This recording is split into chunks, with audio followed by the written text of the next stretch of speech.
দেখুন, আপনার যদি আইফোন থাকে আর আপনি যদি আইফোনের সাফারি ব্রাউজার ইউজ করে থাকেন, তবে এই দুটো ট্রিক কিন্তু একদম আপনার জন্য। দেখুন, এই জন্য শুরুতে আমি এই সাফারি ব্রাউজারে চলে আসলাম, এখানে ক্লিক করলাম। এবার এখানে ক্লিক করে নেওয়ার পর এখানে যদি কোনো ছবি চলে আসে, যেই ছবিটা হয়তো আপনার পছন্দ হচ্ছে না, তবে জাস্ট আপনাকে দেখুন এই যে নিচে অপশনটা আছে এখানে একটা ক্লিক করতে হবে। ক্লিক করে নেওয়ার পর হাইড ডিস্ট্র্যাক্টিং আইটেম এখানে ক্লিক করে দিন। এবার এখানে ক্লিক করে নেওয়ার পর আপনাকে যেটা করতে হবে, যে পিকচারটি আপনাকে ডিস্ট্র্যাক্ট করছে জাস্ট ওখানে আপনি ক্লিক করে দিন। ক্লিক করে দেওয়ার পর দেখুন হাইড আছে, ক্লিক করে দিন, ব্যাস ভ্যানিশ হয়ে গেল। আর সেকেন্ড অপশনটা হচ্ছে এই যে দেখুন সাফারি ব্রাউজারটা আছে, সাফারি ব্রাউজার খোলার পরে দেখুন অনেকগুলো, এখানে ক্লিক করলে কিন্তু দেখুন অনেকগুলো ট্যাব আছে। এই ট্যাবগুলো কিন্তু আপনাকে একটা একটা করে ম্যানুয়ালি ডিলিট করতে হয়।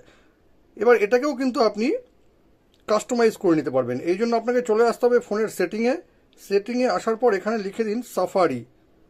এই যে সাফারি লিখে দিলাম, সাফারি লিখে দেওয়ার পর একটু নিচে চলে আসুন। এবার দেখুন এখানে একটা অপশন আছে ক্লোজ ট্যাব, এখানে ক্লিক করুন। এবার দেখুন এখানে কিন্তু ম্যানুয়ালি করা আছে, এটাকে কিন্তু আপনি after 1 day, after 1 week, after 1 month, এই আফটার 1 ডে করলে একদিন পর পর সব ট্যাবগুলো কিন্তু অটোমেটিক্যালি ক্লোজ হয়ে যাবে। সাফারি ব্রাউজারের এই দুটো ট্রিক যদি আপনাদের কোনো কাজে লেগে থাকে তবে কিন্তু এটাকে অবশ্যই শেয়ার করবেন।